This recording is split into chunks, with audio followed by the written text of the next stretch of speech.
Dad, I'm going to be a ghost. Mary had always been fascinated by the supernatural. It had been one of those ever-present interests that have persisted over the years, sometimes to a troublesome level. But this was different. She'd sat me down at the kitchen table and told me this like it was some sort of revelation. This was her telling me something serious and fundamental about herself. This was a change, a shift, something important that she wanted to involve me in. And I had no idea what she meant. "I'm stating my intention," she said.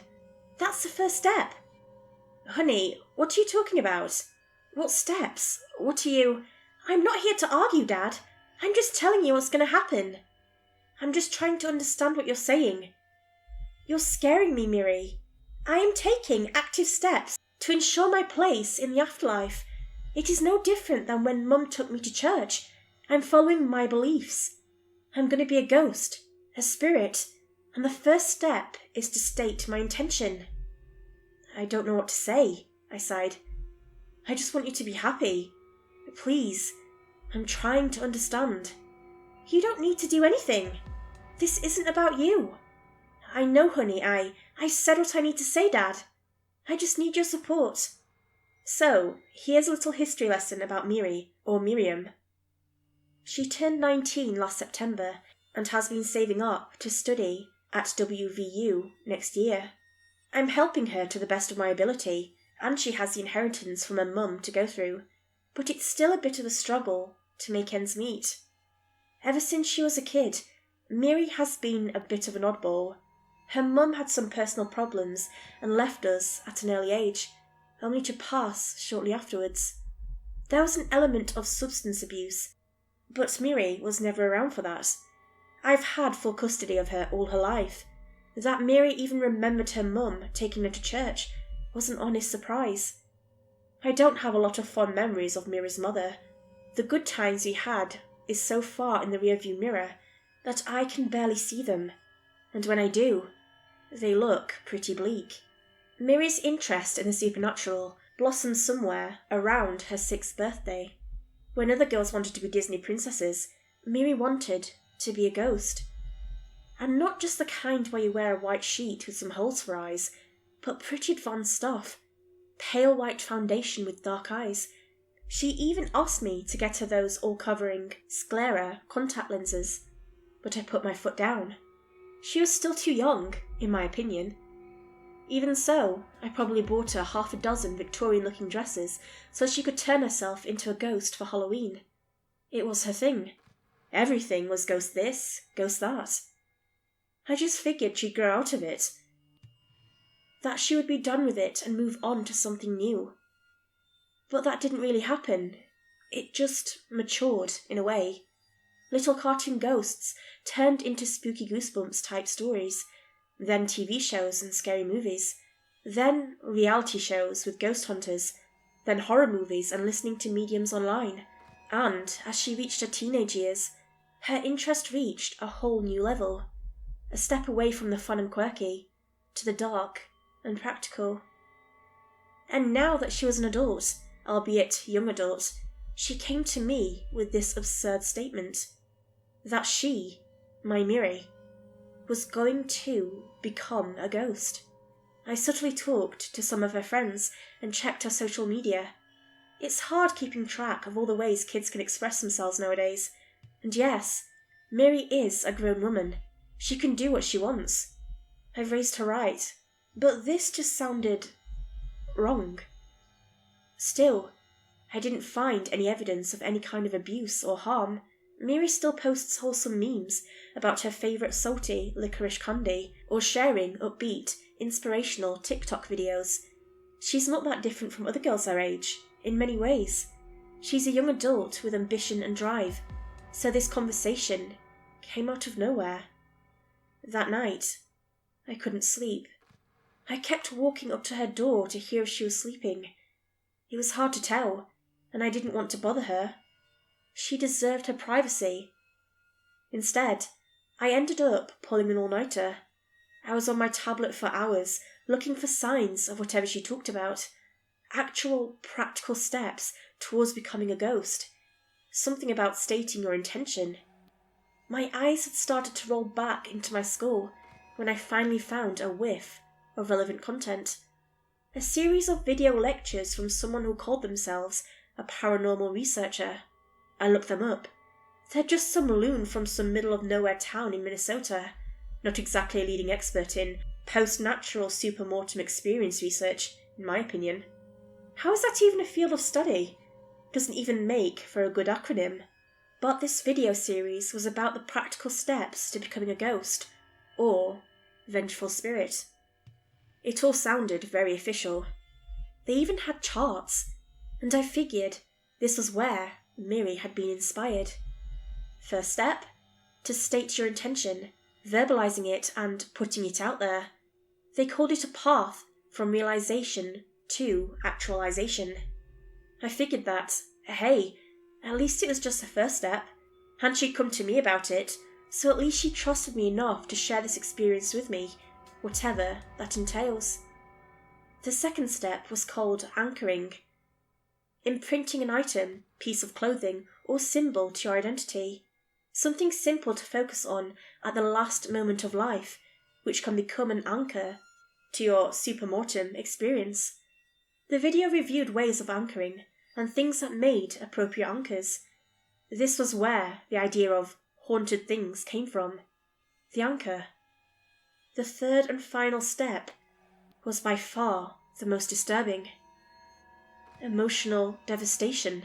By combining your anchor with an intent to pass into a supermortem being, at the time of massive trauma, you could solidify a supermortem connection. The greater the scale and depth of the trauma, the more potent the reaction. They spoke about it so casually, like it was a high school science experiment, but what they were actually suggesting was nothing short of personal calamity, murder, death, and tragedy. Was this really what Myuu was aiming for? The next day, when she was at work, I decided to go through her things. It wasn't my proudest moment, but I was only doing it to see if there was any more information about these steps and her ambition to follow them. What would it mean to Myuu to experience emotional devastation? Was she planning something? What would that even look like? Thankfully, I didn't find anything overtly dangerous. No weapons, no goodbye notes, nothing out of the ordinary, thank God. But there was the second step, an anchor. She had an obvious anchor, her silver cross. It was a necklace she'd worn since she was a kid, a memento from her mum. It was an obvious choice. She rarely, if ever, took it off. This put me in a dark place. If she was already at step 2, she could be on her way to step 3 at any moment. Maybe even right then and there. Look, I was in a bad mental space, and this whole situation wasn't making things better. Myuu is her own person, and I support her to the core of my being. But I'm also a father, and that part of me doesn't go away. So I got in my car, and I went to see her at work. I was exhausted, panicking and confused. Didn't even notice that I parked in the handicap space.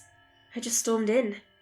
She was just working her shift, didn't seem to have a worry in the world. Needless to say, we didn't have a very constructive conversation. She said some pretty harsh things, and not all of it was untrue. I didn't stay long. Myuu and I had trouble talking after that. I tried to bring it up during dinner, but she just locked herself in her room with a takeaway salad from work.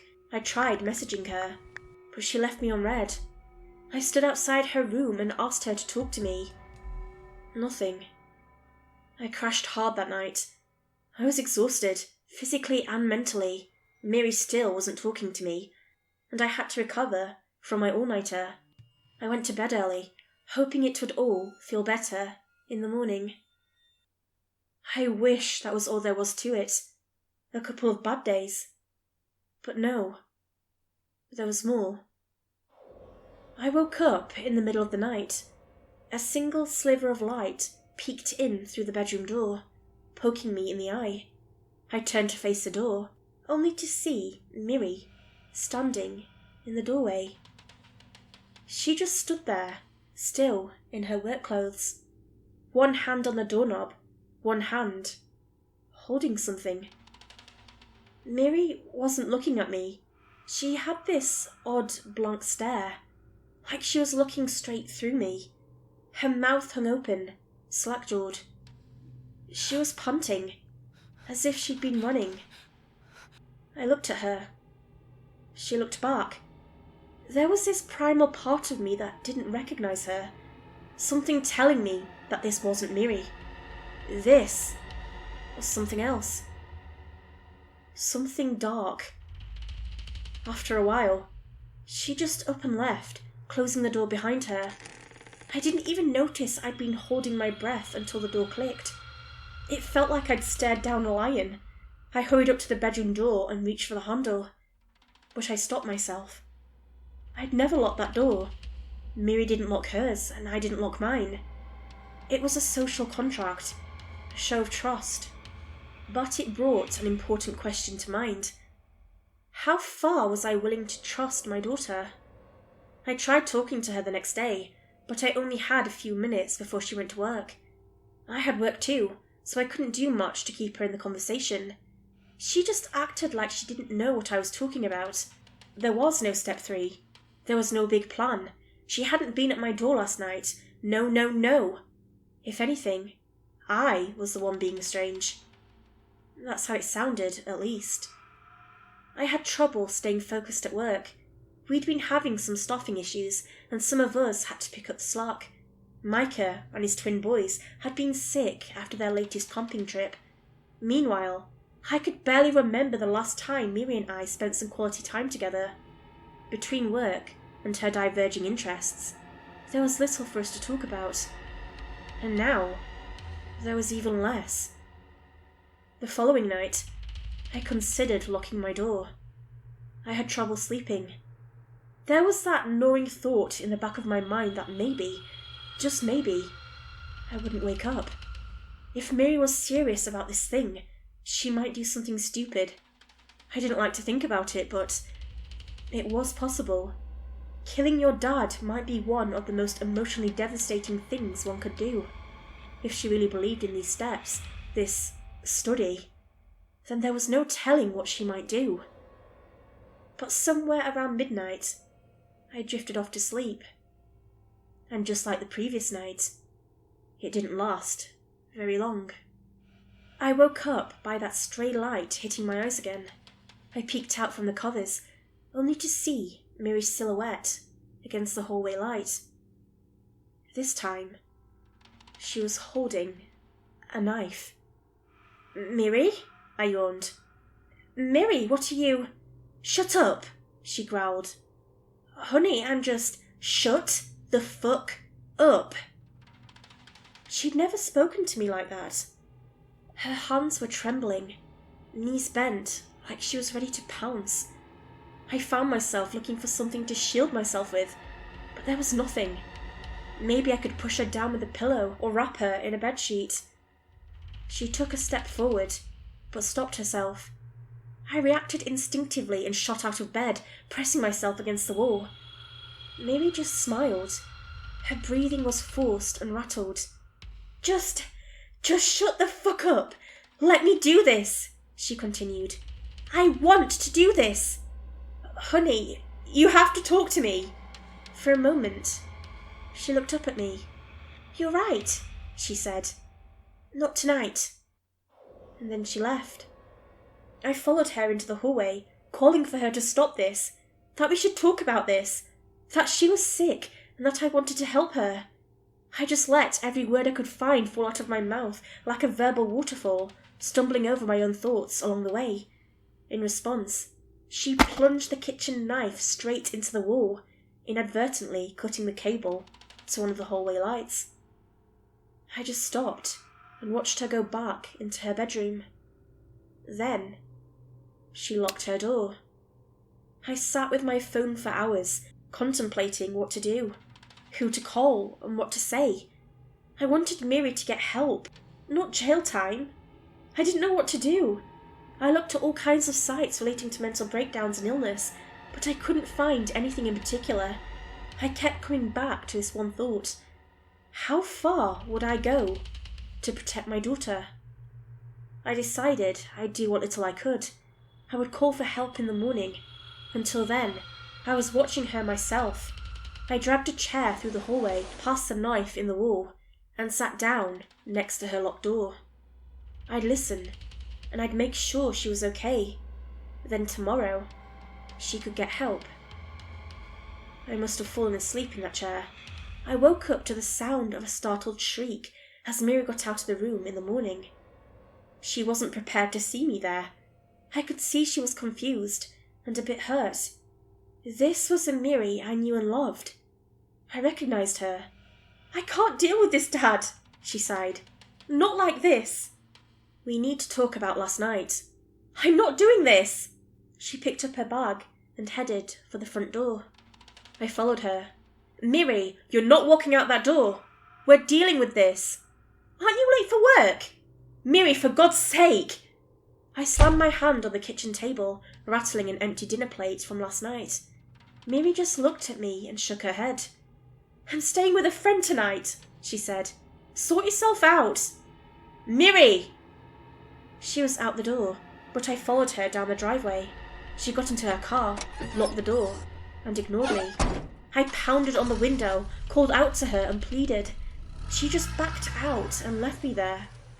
I didn't even have my shoes on. I took a sick day, trying to find someone to call for help, trying to make sense of the symptoms, but I was hitting dead ends at every turn.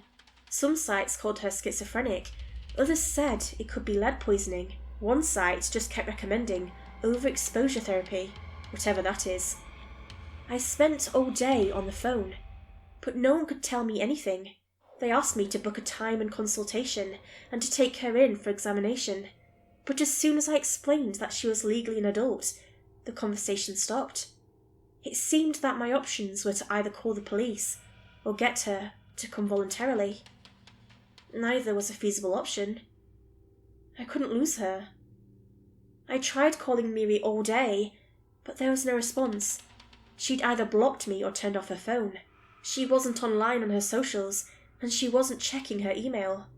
I considered going to her job to talk to her directly, but I'd already tried that once. Going back there might get me barred forever. I tried to convince myself it was something temporary or a misunderstanding. I really tried, but the mental image of her standing there with a shaking knife in her hand had been burned into my mind. The greater the scale and depth of the trauma, the more potent the reaction. I watched the video over and over.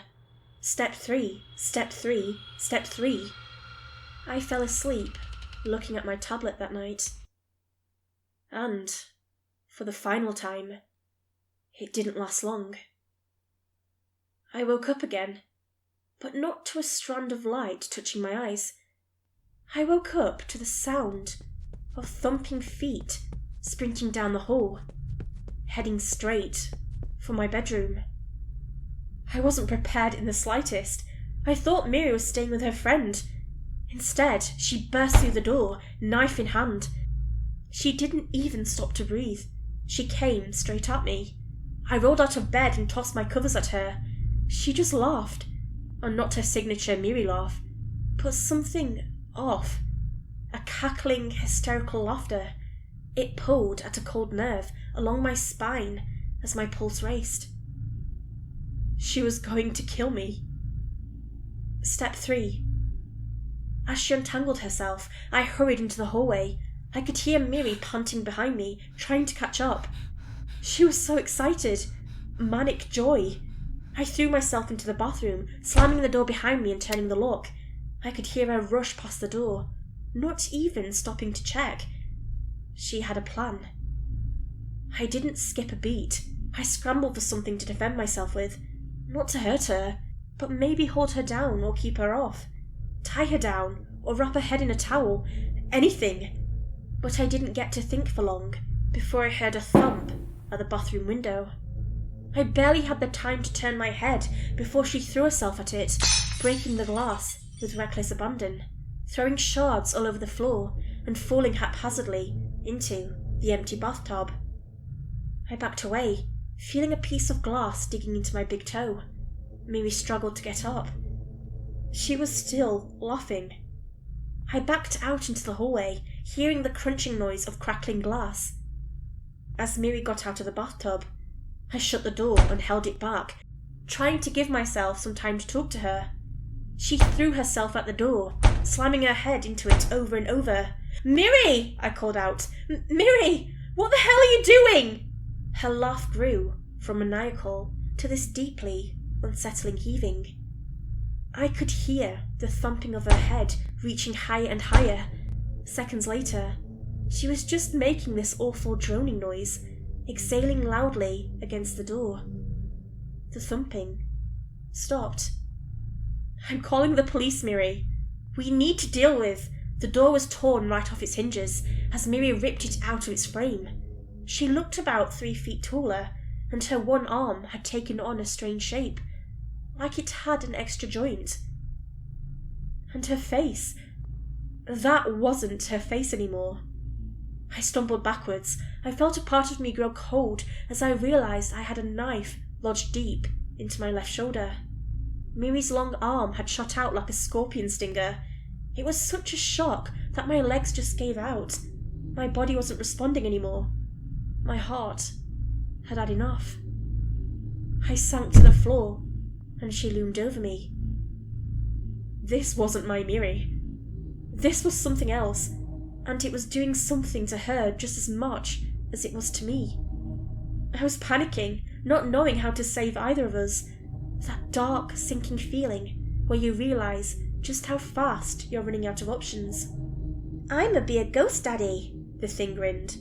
"I'ma be a ghost." My mind took me down an unsuspecting road, akin to your life flashing before your eyes. A realisation dawned on me. There had been someone else in my life that had followed the 3 steps to become a spirit, maybe inadvertently. Myuu's mother had said one last thing to me that day she lost custody. She had leaned forward, spat on my shoes, and growled, "I'll haunt your fucking nightmares." She'd said so many horrible things to me over the years, I hadn't really thought about it. It was just one more thing in a long list of abusive language. But in the context of those steps, it could be considered an intention. And anchor?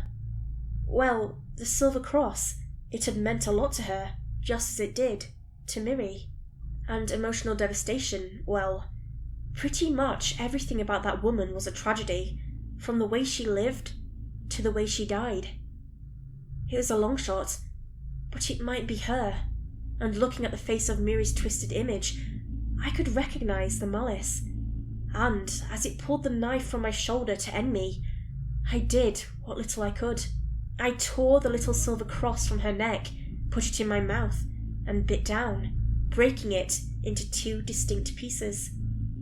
With a desperate shriek, she sunk the knife into me again. I recognised her anger from that day at the courthouse. This was the same woman who had had Myuu taken from her all those years ago.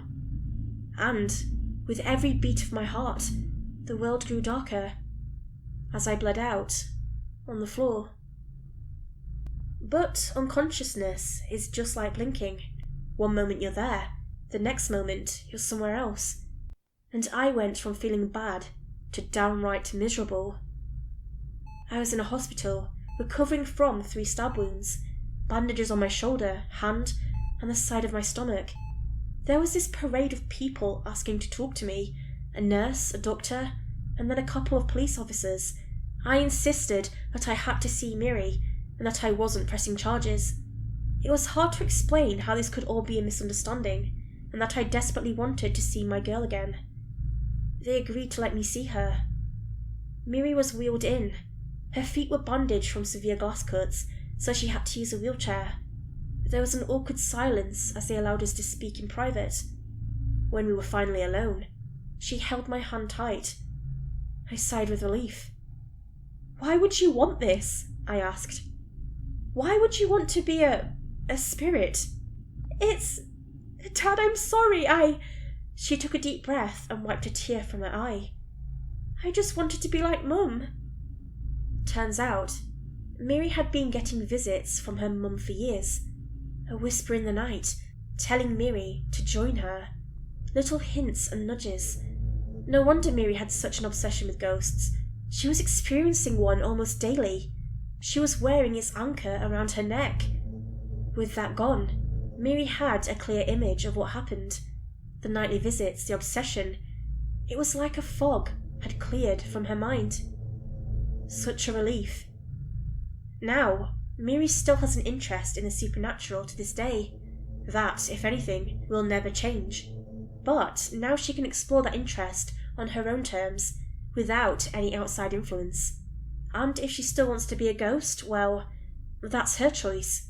But I don't think a girl like Miri can go through with step 3. She really is a sweetheart. I don't want anyone to think otherwise.